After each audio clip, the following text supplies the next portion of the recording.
Elvis Presley's Graceland mansion is at the center of a court fight. It's a hugely popular tourist attraction, and it appears to be headed for a foreclosure auction later this week. For nearly half a century, a small locked door in the upper hallways of Graceland remained sealed, untouched since the day Elvis Presley died. Millions of visitors passed through the mansion, snapping photos and whispering about the king's legacy, but no one, not even the most devoted fans, ever saw what was behind that plain wooden door. Rumors swirled for decades. Some said it was storage for his stage costumes and letters. Others believed it held deeply personal secrets, mementos of his mother, or even confessions recorded during his darkest moments. But in truth, no one knew. The door stayed locked, the key long lost, and the mystery faded into legend. That was until a private renovation project began at Graceland, and the decision was made to finally unseal the attic. When workers carefully removed the aged padlock and pushed open the heavy door, they expected boxes, dust, and maybe forgotten memorabilia. But what they found stunned everyone to silence. Inside, it felt as though time itself had stopped. The room looked lived in. A chair pulled out, a cup still resting on the table, and the faint smell of cologne in the air. But that wasn't what froze them. In the far corner, partially hidden by shadows, someone was waiting. After 48 long years, the truth about Elvis Presley's attic would finally come out. And it was far more haunting, more personal, and more unbelievable than anyone had ever imagined. When workers stepped into Elvis Presley's attic for the first time in 48 years, it felt as though time itself had stopped. The air was thick with dust and nostalgia, and the faint smell of cedar and old leather drifted from the furniture. A single bare light bulb hung from the ceiling, casting long, eerie shadows across the room. No one spoke. They all sensed that they were standing inside something sacred, a private world the king himself had deliberately sealed away. For decades, the attic had been the subject of whispered rumors among staff and family. Some said Elvis had turned it into a private retreat, a place where he could escape the noise of fame and the pressure of expectation. Others believed it contained personal writings or secret recordings that might change everything the world thought it knew about him. But after his death in 1977, Vernon Presley, his father, ordered that the door remain locked forever. And so the attic became a ghostly part of Graceland, sealed in silence while the rest of the mansion turned into a public museum. Now in 2025, the door had finally been unsealed as part of a routine inspection of the mansion's structure. The wooden floor creaked beneath their feet as the restoration team moved inside, their flashlights cutting through the dark. Piles of vintage furniture and unopened boxes filled the corners, all draped in yellowed sheets. But something about the space felt untouched, as though someone had just been there yesterday. Near the center of the room stood a small writing desk. On it were several open notebooks, Elvis's familiar slanted handwriting stretching across the pages. The entries were deeply personal, reflections on loneliness, exhaustion, and the price of fame. "People love the crown," one entry read, "but they don't understand the weight of wearing it every day." Stacked neatly beside the desk were boxes labeled in faded ink, Vegas, 1972, private letters and Memphis studio sessions. As one of the workers gently opened a box, they gasped.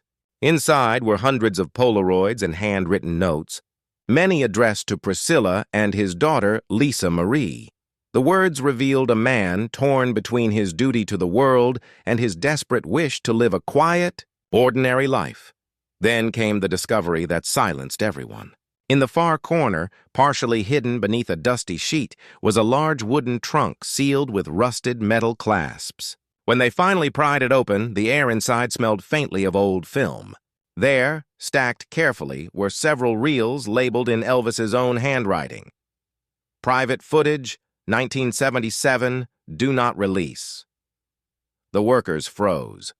They knew what they had found wasn't just memorabilia. It was something Elvis had hidden intentionally. Graceland officials immediately arrived, taking the reels away to be restored and examined by experts. Days later, when the footage was finally viewed, the room fell silent once again. On the screen was Elvis Presley himself, sitting in a dimly lit room, staring straight into the camera. He looked older, thinner, but calm. "If you're watching this," he said softly, "then it means they finally opened the door." He paused, looking down for a moment before continuing. "People will think they know how it all ended. But there's more to my story than anyone ever told." The screen flickered, and the film abruptly ended. No one in that room could believe what they had just seen. After 48 years, Elvis Presley had spoken again, and whatever message he'd left behind was just beginning to unfold. The day after the attic was opened, word spread quietly through the Graceland estate. Something monumental had been found, something that couldn't be explained away as simple memorabilia. The mysterious footage of Elvis speaking directly into the camera left everyone shaken. His tone, his words, and the cryptic message about opening the door suggested there was still more hidden inside that attic. Determined to complete the search, the restoration team returned the next morning. This time, they came equipped with gloves, lighting equipment, and recording devices to document every inch of the room. As they began moving aside the heavy furniture and stacks of boxes, one of the workers noticed something strange, a section of the far wall that sounded hollow when tapped. Behind an old record cabinet, the wallpaper was slightly peeled back, revealing the faint outline of a door-sized panel. It wasn't listed on any of Graceland's architectural blueprints. For a long moment, everyone just stared. Then, with a gentle push, the hidden panel creaked open, revealing a small passage no wider than a closet. The beam from a flashlight cut through the darkness, and inside, they saw something none of them expected. An old armchair, a small side table with an ashtray, and a reel-to-reel tape recorder still plugged into the wall. On the chair sat an old jacket, one that clearly belonged to Elvis. Next to it was a shoebox filled with old cassette tapes, each labeled in Elvis's handwriting, "Private Reflections, 1976-1977. When one of the tapes was carefully played, the faint hum of Elvis's voice filled the attic once again. "Some people think the fame is a blessing," he said quietly, "but it's a storm you can't walk out of. I tried to find peace in music, in God, in love. But maybe peace ain't something a man like me ever finds." There was a pause. Then he added something that sent chills down everyone's spine. "If this place ever opens again, if someone comes up here after I'm gone, tell them I left something behind. Not for the world, for him." The tape ended abruptly with a click. Everyone looked at each other, confused. Him? Who was Elvis talking about? His father Vernon? His close friend and bodyguard Red West? Or was it someone else entirely? They searched the small space for more clues, and in a moment of eerie discovery, one of the workers spotted a framed photograph tucked beneath the chair. It was a black and white picture of Elvis standing beside another man, tall, dark-haired, and unfamiliar. On the back, written in Elvis's unmistakable scrawl, were 4 chilling words: "He kept the promise." The team immediately called in archivists to authenticate the image, but no one could identify the man in the photo. He wasn't part of the Memphis Mafia, nor any of the studio musicians or producers who had worked with Elvis. It was as if the man had never existed. Then came the strangest revelation of all. When the last of the boxes was cleared from the attic, a hidden floorboard gave way, revealing a small metal tin sealed with wax. Inside was a single envelope, unaddressed, but marked with the initials EA. What was inside the envelope has never been officially disclosed. Graceland representatives refused to comment, saying only that it contained deeply personal material belonging to the Presley family. But those who were present that day swore they saw handwritten pages, and that one of them began with the words, "To the one I couldn't save. For nearly 5 decades, Elvis Presley's attic had remained sealed, guarding his final secrets. But now the truth was slowly emerging, piece by piece, clue by clue. And as the investigation deepened, one haunting question remained. Who was the man in the photograph? And what was the promise Elvis swore to keep? The photograph of Elvis and the mysterious man sent shockwaves through everyone connected to the Graceland restoration. The handwriting on the back, "He kept the promise," wasn't just authentic, it was unmistakably Elvis's. But the real question wasn't whether Elvis wrote it. It was why. Archivists began scouring every known record, every studio log, and every photo archive from Elvis's long career, trying to match the man's face. But he didn't appear anywhere. Not in the Memphis Mafia, not among his security detail, not even in the endless fan photographs taken throughout the 1960s and 70s. It was as if the man had been deliberately erased from history. Still, one pattern began to emerge. Among the newly uncovered journals from the attic, a few pages written in 1976 mentioned someone referred to only by the initials E.M. The entries were brief, but heavy with meaning. E.M. understands what no one else can, one note read. He's the only one who listens when I talk about leaving it all behind. The following night, one of the historians replayed the attic recordings, listening carefully for any mention of E.M. In one tape, Elvis spoke almost wistfully. He promised me something. That if the world ever turned its back on me, I'd still have one friend left. That means more than all the gold records in the world. That clue changed everything. Who was this man, and what had he promised Elvis Presley in the final months of his life? Digging deeper, researchers turned to a set of canceled travel itineraries found in the attic. One of them caught everyone's attention. A private flight, scheduled just days before Elvis's death, bound for an undisclosed location in Nevada. The flight was canceled at the last minute, and no reason was listed. Handwritten in the margin of the itinerary were the words, "E.M. says not yet."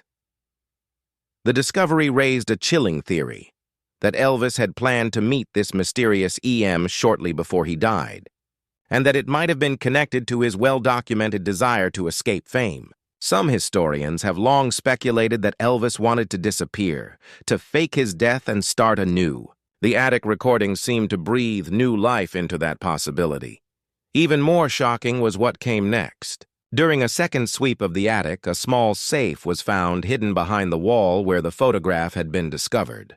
Inside were a few documents, a gold watch, and a folded newspaper clipping dated August 16, 1977, the day Elvis died. The article was about his death at Graceland, but across the headline was a handwritten note in blue ink. It wasn't supposed to happen this way.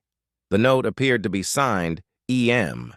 If genuine, it meant the mysterious man was alive after Elvis's death, and possibly involved in his final hours. Some suggested that E.M. might have been a confidant helping Elvis plan a quiet disappearance. Others believed he was a doctor or friend who knew too much. Graceland officials, of course, denied any such theories. But those who saw the safe's contents described the discovery as chilling and world-changing. Whatever truth lay behind those initials, Elvis had clearly trusted this person more than anyone else in his final days. The more they uncovered, the clearer it became, the attic wasn't just a room. It was a coded message, a carefully hidden map left by the king himself. Every note, every photo, and every whispered word on those tapes pointed toward one final revelation. After 48 years of silence, Elvis Presley's attic was no longer a mystery. It was the beginning of a story that might finally explain what really happened in those final days at Graceland weeks after the shocking discovery of Elvis's hidden safe and the mysterious E.M. Letter, experts, fans, and media swarmed Graceland like never before. Everyone wanted answers. Who was E.M., and what did he mean by "it wasn't supposed to happen this way"? The attic, once sealed and forgotten, became the most protected room in Memphis. Under the dim glow of restoration lights, historians meticulously cataloged each artifact. Among them was one last reel-to-reel tape, its label faded but readable. For E.M., "Only if I'm gone." The archivists hesitated before playing it. When they finally did, what poured through the speakers silenced the entire room. It was Elvis, weary, reflective, and heartbreakingly sincere. "E.M., you've been my brother when I couldn't trust my own blood. You told me I could start over, but maybe that's not the plan anymore. The pills, the doctors, the pressure, it's all catching up. If you ever hear this, it means I didn't make it to Nevada. Don't blame yourself. You tried." His voice broke for a moment before he continued. "They think I've got everything. the fame, the fans, the house. But what I really wanted was peace. You were right, EM. The world doesn't want Elvis the man, only Elvis the myth.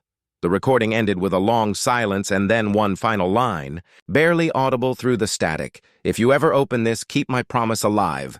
Don't let them bury the truth. The team sat frozen. It wasn't just the emotional weight of hearing Elvis's voice. It was the realization that he'd recorded this message intentionally, knowing one day someone would find it. Soon after, a retired Memphis journalist came forward with information that changed everything. He claimed that EM was Earl Montgomery, a little-known songwriter who'd worked briefly with Elvis in the early 1970s. Montgomery disappeared from the public eye around 1977, right after Elvis's death. When contacted, his surviving relatives confirmed he had vanished without explanation, leaving behind a few notes about protecting a friend. Suddenly, the pieces fit. Earl Montgomery wasn't just a collaborator. He was the man Elvis trusted to help him escape the chaos. The Nevada flight, the cryptic notes, the sealed attic, all of it pointed to a desperate plan that never came to fruition. But what stunned experts most was what they found at the very bottom of the safe.